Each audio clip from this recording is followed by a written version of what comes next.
সবাইকে জয় যিশু।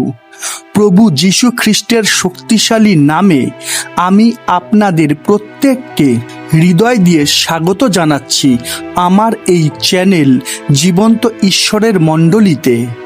আমি ঈশ্বরকে ধন্যবাদ দিই সেই সমস্ত মানুষগুলোরই জন্যে যারা প্রতিদিন ঈশ্বরের জীবন্ত বাক্য শুনছেন ও প্রতিনিয়ত ঈশ্বরের ধন্যবাদ ও গৌরব করছেন। ঈশ্বরের শান্তি আপনাদের প্রত্যেকেরই গৃহে বর্তুক। আমেন। একমাত্র ঈশ্বরেরই গৌরব ও মহিমা হোক। আমেন। আসুন আজকের অনুষ্ঠানে প্রবেশ করার আগে আমরা একটা প্রার্থনা করে নিই। প্রভু, তোমায় ধন্যবাদ দিই, কেননা তুমি ধন্যবাদের ঈশ্বর। তোমার দয়া ও মহাকরুণারই জন্যে আমরা সুস্থ সবল জীবিত ও মুক্ত আছি। তোমার আলোতে আলোকিত হয়ে আছি, তাই তো তোমায় ধন্যবাদ। প্রভু গো, আমি প্রার্থনা করি তাদেরই জন্যে যারা যারা এই মুহূর্তে এই চ্যানেলের মাধ্যমে তোমার বাক্য সকল শুনবে। তুমি তাদের প্রত্যেকেরই বুদ্ধির দ্বার খুলে দাও, যেন তারা তোমার একটা বাক্যে মনোযোগ করতে পারে। এই প্রার্থনা আমি খ্রিস্ট যিশুর নামে চাইলাম। আমেন। আজকের বিষয়, সত্য বললে কেন কষ্ট আসে। আমি আবারও বলছি, আজকের বিষয়, সত্য বললে কেন কষ্ট আসে। বিষয়টা খুবই গুরুত্বপূর্ণ, তাই বিষয়টা আমরা বাইবেল থেকে বোঝার চেষ্টা করব। তাই আসুন প্রভু যিশু খ্রিস্টের শক্তিশালী নামে আমরা প্রবেশ করি ঈশ্বরের বাক্যের গভীরে। তাই হোক। আমেন। দেখবেন, অনেক সময় আমরা সত্য কথা বলার কারণে ভুল বোঝাবুঝি, বিরোধিতা, অপমান কিংবা সম্পর্কের বিচ্ছেদের মুখোমুখি হয়ে যাই, তাই না? তখন মনে হয় যে সত্য বলার থেকে চুপ থাকাই ভালো ছিল। কিন্তু বাইবেল আমাদের শেখায় যে সত্যের পথ সব সময়ই সহজ সরল হয় না ঠিকই, কিন্তু সেটাই হলো আসল ঈশ্বরের দেখানো পথ। কিন্তু আজ কি হচ্ছে? যখন কেউ সত্য বলে, তখন মিথ্যা ও পাপ প্রকাশিত হয়ে যাওয়ার দরুন অনেক মানুষই তা পছন্দ করে না, তাই না? আমরা দেখি যোহন 3:30 কারণ যে কেহ কদাচরণ করে সে জ্যোতি ঘৃণা করে এবং জ্যোতির নিকটে আইসে না, পাছে তাহার কর্ম সকলের দোষ ব্যক্ত হয়। কি বিষয়টা বোঝা যাচ্ছে তো?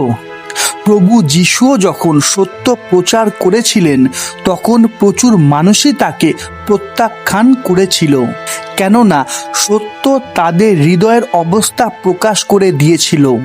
আর আজও ঠিক তাই হচ্ছে। আমরা দেখি যোহন 14:6 যিশু তাহাকে বলিলেন, আমি পথ ও সত্য ও জীবন। আমা দিয়া না আসিলে কেহ পিতার নিকটে আইসে না। অর্থাৎ প্রভুই সেই পথ, যে পথের মধ্যে আছে সত্য, আর সেই সত্য পালন করার দরুনই আমরা পাব অনন্ত জীবন। হালেলুয়া। তাই সত্যের জন্য কষ্ট ভোগ করাটা হলো আনন্দের বিষয়। আমি আবারও বলছি, সত্যের জন্য কষ্ট ভোগ করাটা হলো আনন্দের বিষয়, দুঃখের বিষয় নয়।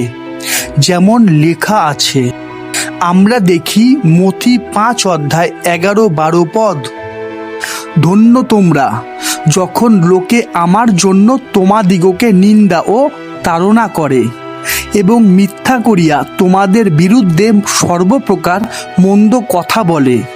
আনন্দ করিও, উল্লাসিত হইও, কেননা স্বর্গে তোমাদের পুরস্কার প্রচুর। কারণ তোমাদের পূর্বে যে ভাববাদীগণ ছিলেন, তাহাদিগকে তাহারা সেই মতো তাড়না করিত। আশা করি এতদূর পরিষ্কার। তাই তো প্রভু যিশু কখনো মিথ্যার সাথে আপোষ করেননি, ফলস্বরূপ তাকে উপহাস, নির্যাতন এবং শেষ পর্যন্ত ক্রুশবিদ্ধ হতে হয়েছিল। তাই সত্যি যদি আমরা তার অনুসারী হই, তাহলে সত্যের জন্য কিছু কষ্ট আসা অস্বাভাবিক নয়।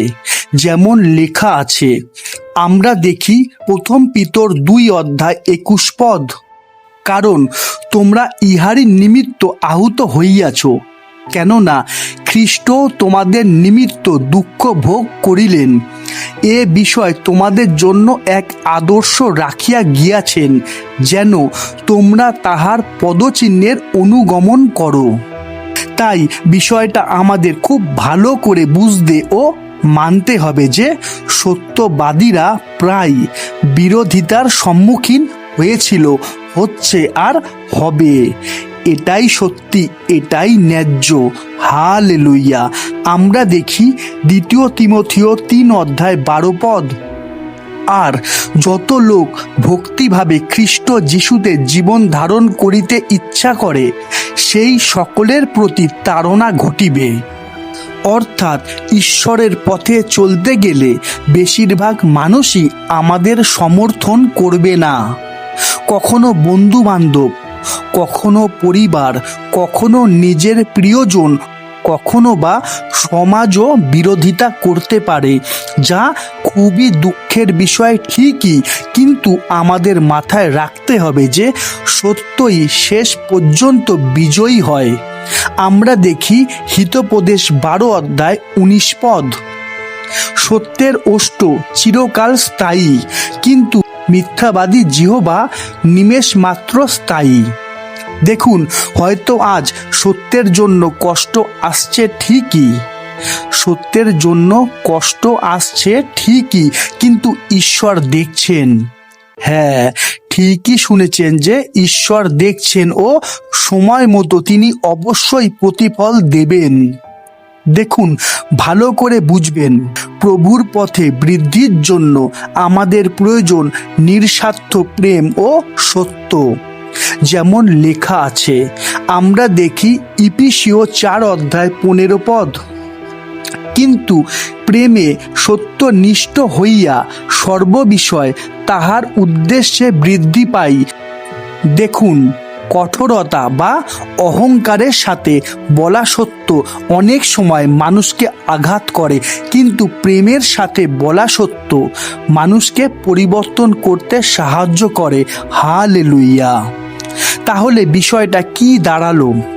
সত্য বললে কষ্ট আসতে পারে, কারণ সত্য অন্ধকারকে প্রকাশ করে, কিন্তু মনে রাখবেন যে সত্যের পথই ঈশ্বরের পথ, আর সেই পথই শেষ পর্যন্ত বিজয়ের পথ। হালেলুইয়া। আমরা দেখি গীত সংহিতা 34:19, ধার্মিকের বিপদ অনেক, কিন্তু সেই সকল হইতে সদাপ্রভু তাহাকে উদ্ধার করিবেন। হালেলুইয়া। কি কেমন লাগছে? যদি আজকের এই শিক্ষা আপনার হৃদয়কে বলবান করে, তাহলে কমেন্টে লিখুন, আমি সত্যে চলবো, কেননা ঈশ্বরই আমাকে শক্তি দিয়েছেন। আর ভিডিওটা শেয়ার করুন নতুন নতুন মানুষের কাছে, যেন তারাও জানতে পারে সেই সত্য যা আজ প্রচুর মানুষেরই কাছে গুপ্ত। তাই হোক। আমেন। আশা করি আজকের এই গুরুত্বপূর্ণ প্রশ্নের উত্তর আমাদের প্রত্যেকেরই কাছে পরিষ্কার, তাই না?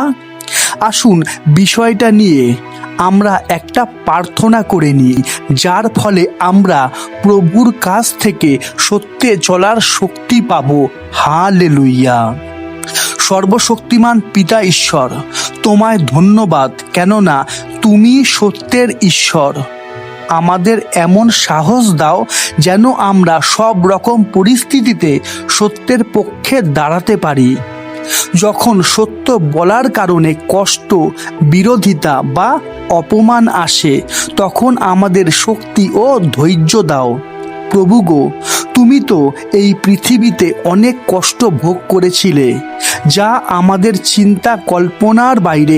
তাই তোমাকে অনুসরণ করতে তুমি আমাদের সাহায্য করো। আমাদের মুখে সত্য এবং হৃদয় নিঃস্বার্থ প্রেম দাও, যাতে আমরা তোমার ইচ্ছা অনুযায়ী জীবন যাপন করতে পারি। যারা যারা আজ সত্য বলার দরুন কষ্টের মধ্যে আছে, তুমি তাদেরকে সান্ত্বনা দাও, শান্তি দাও ও তোমার উপস্থিতি অনুভব করতে সাহায্য করো। দয়া করো প্রভু। এই প্রার্থনা আমি খ্রিস্ট যিশুর নামে চাইলাম। আমেন। হালেলুয়া। এখন ও অনন্তকাল পর্যন্ত সেই একমাত্র সত্য ঈশ্বরেরই গৌরব হোক। আমেন। আজ এতটাই। আবার দেখা হবে ঈশ্বরের জীবন্ত বাণীর নতুন কোনো শিক্ষা নিয়ে। ততক্ষণ সবাইকে জয় যিশু, জয় যিশু, জয় যিশু।